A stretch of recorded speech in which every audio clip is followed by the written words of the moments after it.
So Halo was a popular video game on Xbox that popped up about 20 years ago, but now it's being adapted into a Paramount Plus live action television series. So is it any good? Well, I was able to see the first 2 episodes, so let's talk about it. My name is Brandon Keith Avery, and this is just my opinion.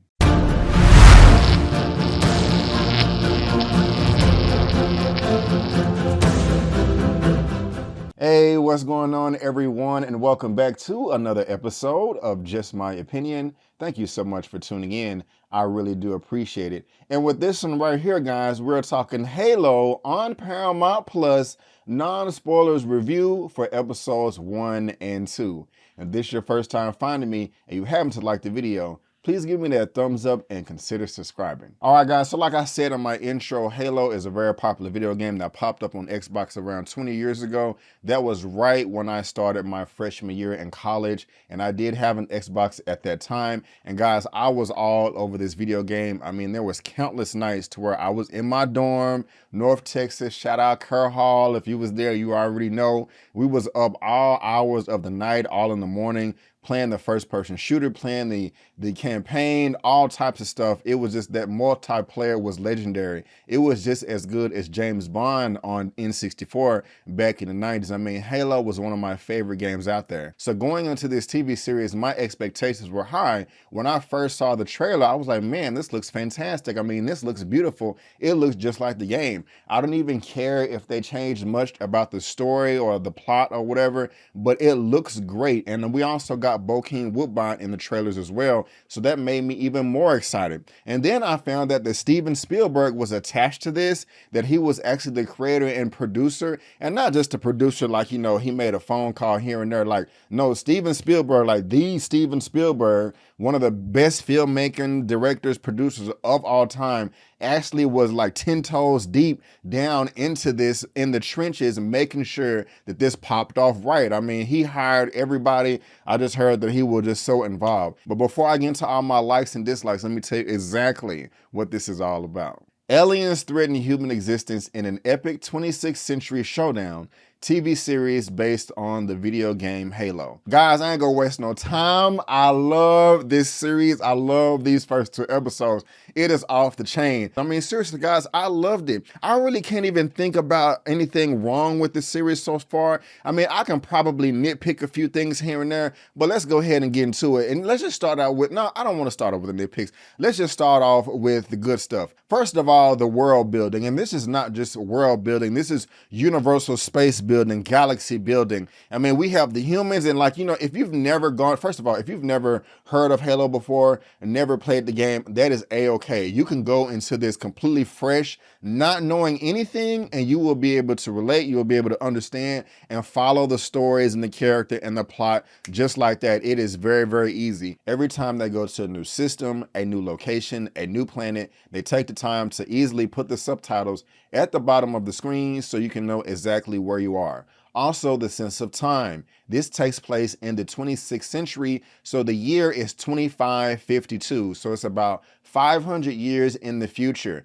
And one of the great things about this, it seems like racism, white supremacy is no big deal. I noticed early on that a lot of the brown and black people are in high positions of authority, telling white people and white women what to do. I do appreciate it. Of course, you do have white people and levels of high authority as well, but you know, it is spread amongst all the people. You know, you have white people, black people, brown people, Asian people. Everybody is a leader in some capacity in this TV series, and that's great. I really do appreciate that. I also love the video game aspect that they included in this series as well. I mean, it just looks like it jumps right out of Xbox onto Paramount Plus. That does not take a large duration of the screen time, but during some of the action battles, they do switch over to the first person viewer viewpoint, and it's done quite well. I really did like that a lot. And we're getting 9 episodes here in the first season. I'm not sure if it was renewed for a second season or not, but with me seeing the first 2 episodes,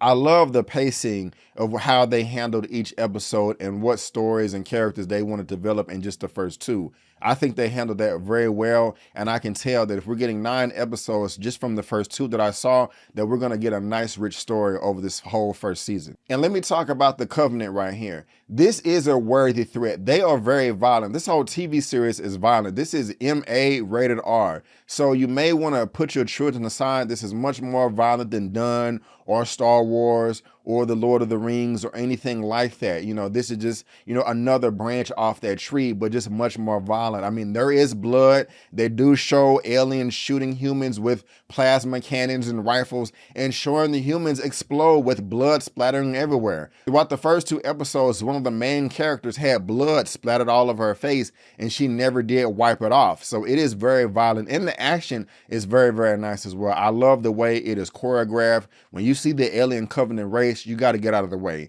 And as you just have some of the best weapons in the galaxy, they're going to tear your ass down, either blasting you with a plasma cannon or ripping through you with some type of plasma sword. I mean, these things are as badass as a lightsaber from Star Wars, or even better. They may even look cooler, but that's debatable. And then again, this is not just some blanket alien race, some cannon fodder that is brainless. No, they do have leaders and supreme leaders, and it is a very intelligent race. And just as much as you get to know the human side, we're starting to get to know just as much as the alien side as well. They have their own culture, their own creed, their own language, their own history. And of course, they're just trying to maintain dominance throughout the galaxy. And the conflict that we have between the humans and the alien Covenant, I love that. The humans, they have no idea what the Covenant wants. They're just like, man, this race of alien beings, the Covenant, they're dangerous, they're ruthless. We don't know where to find them, and we don't even know what they want. You know, like, man, we just got to have our guard up at all times, because as soon as we see them,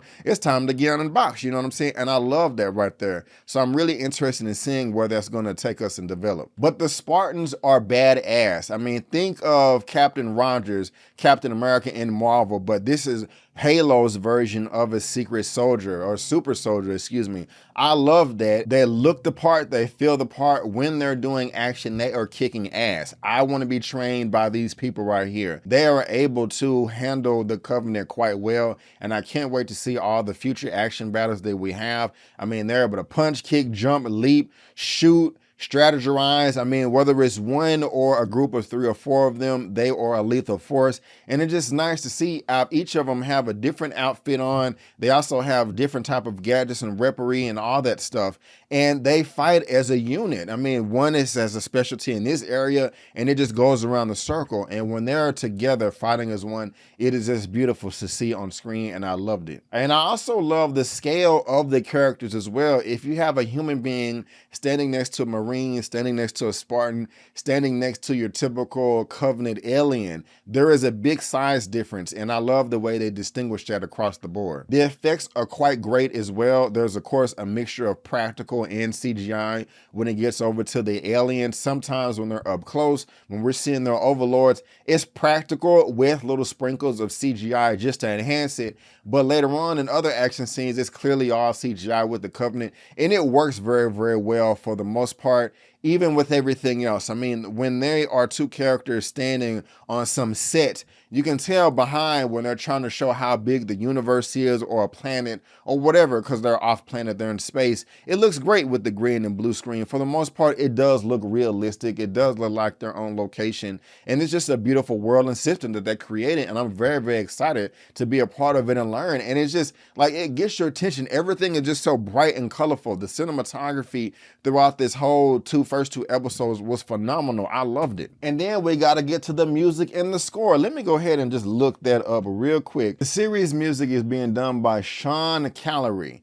I've never heard of this person before, but it's fire. I loved it. The music, the score, and this is very beautiful. And they do bring back that soundtrack and the score from the original video game. And when they hit that first tune, you're like, oh, I remember this from the game, and as you just being taken back, and I love that. I mean, great. They're just knocking this thing out the park. And last but not least, guys, we got to talk about the characters. Pablo Schreiber is a man that I am somewhat familiar with. If you go to his IMDb, he was in 13 Hours. He was also in Orange is the New Black, Den of Thieves, and Skyscraper. Fantastic. He is the main lead. He is Master Chief Petty Officer 117. That is the main character in this TV series, and they do humanize him. I like him with his helmet on, and I like him with his helmet off. And also Bokeem Woodbine. He was prominent in the second episode, and I loved everything about him. I love this brother. He's been in the game and acting for decades and decades and decades. So I was just really nice to see him in the trailer, and it's great to see him in episode 2 in this. And I love the relationship that he has with the main character as well, John. I can't wait to see that develop. We got some flashbacks. We got some present time. And I just am really, really excited about this TV series right here. I mean, the sky's the limit. The universe is the limit as far as where they can go. I only played the first video game, and I know they have like a Halo 2 and 3, so it's just so much that they can do, I mean, with this entire universe. And I mean, I'm really, really here for it, guys. I am really excited about this. My only complaint is that in episode 1, when they was doing some of the close-ups, when they were in the terrain on the landscape, the quality just it wasn't as good as maybe you want it to be. And as far as the overall quality, is this movie quality, like high blockbuster? Some of the shots, some of the aspects are, but some of them aren't. I'm not saying that it's bad, but it's some of the aspects are just not 100% polished movie quality, but it's still damn good. And I had so much fun, and I cannot wait to like dive into this more with each episode. So if you want me to cover this on my channel, please give me a thumbs up, subscribe, and also let me know in the comment section. Also let me know if you are a fan of the game, if you played it in high school, college, junior high, whatever, if you just are a fan of the game, and if you like Bokeem Woodbine and also Pablo Scriber. I'll give my rating for the first 2 episodes at the very end of this video, but for now, guys, that is just my opinion, and I want to thank you so much for tuning in. If you enjoyed this video, please go ahead and give me the thumbs up and subscribe to the channel, helping me reach 40,000 subscribers and then on my way to 100K. And if I had to rate the episodes 1 and 2 for Halo TV series on Paramount Plus out of a 1 out of 10, I would easily give this a 9 out of 10. Yes, a 9 out of 10. But guys, again, I want to thank you so much for tuning in. And before you go, don't forget, again, that my name is Brandon Keith Avery, and that's just my opinion. Peace.